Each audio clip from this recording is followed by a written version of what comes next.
Assalamualaikum. Welcome to Cooking with Palwasha. कैसे आप सब? आपको पता है आज क्या दिन है? आज ईद का दिन है। आप सबको मेरी तरफ से बहुत बहुत ईद मुबारक। इस ईद में आप दुआ करें और खुश रहें, प्यार बांटे और मेरी रेसिपी ट्राई करें। आज मैं आपको अपनी सिस्टर से मिलाऊंगी। ईद मुबारक टू यू, ईद मुबारक टू यू,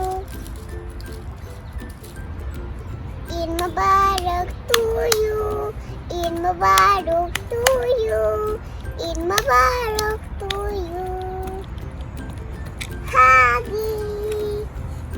आइए, आप सब ईद में कहाँ जाएंगे? मैं तो जा रही हूँ अपने नाना के घर।